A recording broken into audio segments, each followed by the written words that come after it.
Welcome to this explainer. Today we're jumping right into exactly how and why the world completely fractured into a bipolar struggle between the United States and the Soviet Union. We hear about the Cold War all the time as this given fact of history, right? But the story of how two absolute titans emerged from the rubble of World War II to divide the globe is just absolutely fascinating. So we're going to break down the specific moments and motives that literally snapped the world in two. Here is our roadmap for today. We'll be looking at 1. The roots of American expansion, 2. Ending the Isolationist Era, 3. The post-war power vacuum, 4. The Marshall Plan pivot, and 5. The bipolar struggle begins. Let's start with Section 1, the roots of American expansion. To really grasp why the United States acted the way it did on the global stage, we have to rewind to the ideological baseline of early America. Back in 1845, a journalist named John L. O'Sullivan coined the phrase manifest destiny. He used it to describe this overwhelming American drive to overspread and possess the entire continent. And this wasn't just some standard land grab. It was deeply rooted in a belief of divine right. It was the absolute conviction that this young nation was entrusted by God with the great experiment of liberty and self-government. But, that concept of American exceptionalism actually goes way further back than the 1800s. Try 1630. That's when English Puritans, led by John Winthrop, established their settlement with a very specific vision. In a famous sermon, Winthrop declared they were building a city upon a hill. They fully believed their experimental society was going to be a literal beacon for all other nations to follow. That incredibly potent seed of exceptionalism would profoundly shape how the U.S. viewed its role in the global order centuries later. Which brings us to Section 2, ending the Isolationist Era. Because despite having that intense expansionist mindset at home, for a very long time, America wanted absolutely nothing to do with European conflicts. They happily hid behind the protection of two vast oceans, building up a tough isolationist shell. George Washington himself expressly warned against entangling alliances. John Quincy Adams famously said the nation shouldn't go abroad searching for monsters to destroy. Even when the U.S. got pulled into the First World War, they entered super late, pulled their troops out incredibly quickly, and Congress flat out rejected joining the League of Nations. They literally ignored a peacekeeping organization that their own president helped design. So what changed? Well, a massive narrative hinge happened in 1940 with President Franklin D. Roosevelt. He gave this dramatic speech declaring, "We must be the great arsenal of democracy." With the Axis powers threatening to totally dominate Europe and Asia, FDR was basically sending a giant signal to the American public. The era of hiding from global threats is officially over. Those oceans were just no longer wide enough to protect them from modern bombers and naval fleets. Meanwhile, on the home front, the 1917 Bolshevik Revolution in Russia had already kicked off America's first Red Scare. This injected a deep, lingering fear of communism right into the bloodstream of American politics. The terrifying thought was that communist ideology could infiltrate and totally divide the American working class. And as we're about to see, that potent anti-communist sentiment would become the primary engine driving U.S. foreign policy. Moving on to Section 3, the post-war power vacuum. By 1945, the world stage was completely unrecognizable. Before the war, you had a multipolar world, meaning countries like the UK, France, Germany, Japan, and the USSR were all fiercely competing for dominance. But after the war, Germany and Japan were devastated. The British and French empires were financially ruined and fragmenting.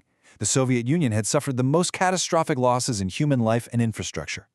Contrast all of that with the United States. They emerged relatively untouched, they had shaken off the Great Depression, and they were suddenly the world's undisputed economic and military powerhouse. It created an absolutely massive global power vacuum. Realizing they couldn't just retreat back into isolationism, the U.S. leaned heavily into multilateralism. Drawing on Woodrow Wilson's old theories, the core idea was pretty simple. Economic prosperity keeps the peace.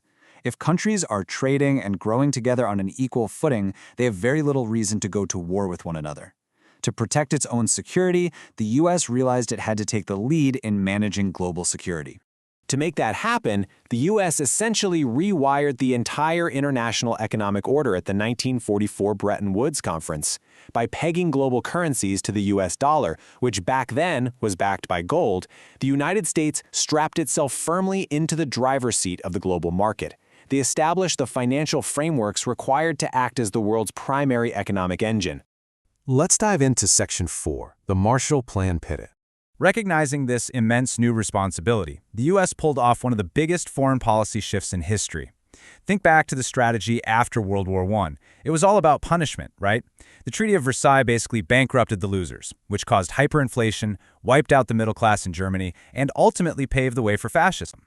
The U.S. learned a very hard lesson from that catastrophe. So after World War II, instead of punishing the losers, Truman and Secretary of State George Marshall rolled out the Marshall Plan. They injected over $13 billion to rebuild Western Europe. They intentionally stimulated the global economy to prevent another depression and maintain stability. But let's be real, this wasn't just pure charity. The strategy was heavily driven by Undersecretary of State Dean Acheson's domino theory. Acheson warned that if Greece and Turkey, which were actively dealing with violent communist uprisings, fell, that instability would spread. The dominoes would start tumbling south to Iran and then east to India. The terrifying fear in Washington was that the entire Middle East and beyond could rapidly fall under authoritarian rule if the U.S. just sat back and did nothing. To keep those dominoes standing, the U.S. rolled out a serious 1-2 punch. First, you have the Truman Doctrine in 1947, which authorized direct military assistance to countries resisting subjugation.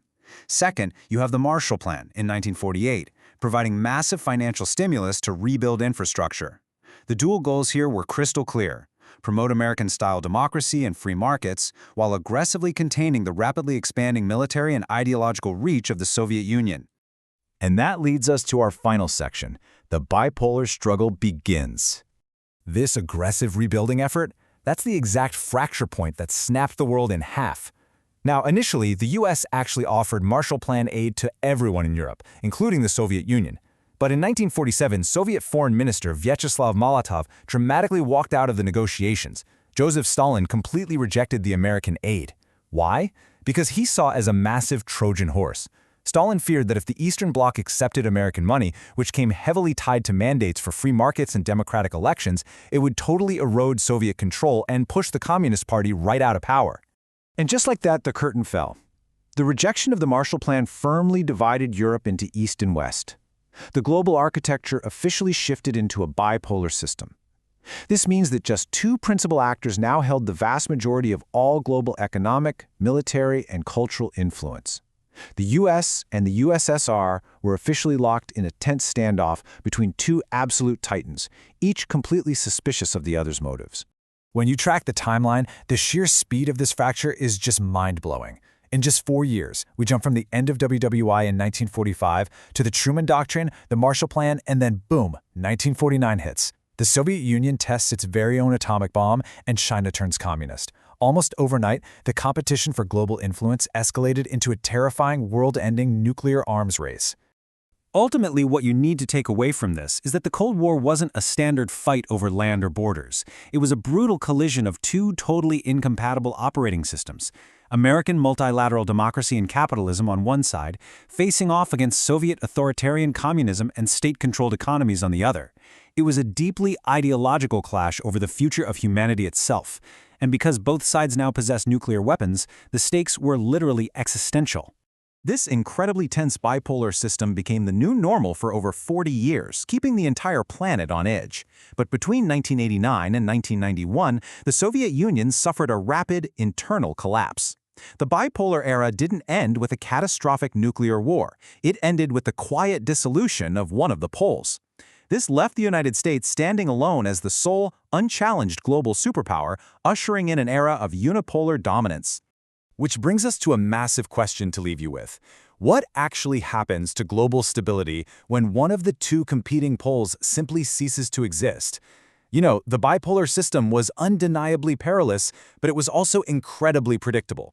As we reflect on the legacy of this power struggle, we have to ask, did the end of the Cold War truly make the world a safer place, or did it just change the rules of the game and create totally new blind spots for the lone superpower? Thank you so much for joining me for this explainer. I hope this structured look at the historical timeline gave you a much clearer understanding of exactly why our modern world fractured the way it did. Keep asking those big questions and keep learning.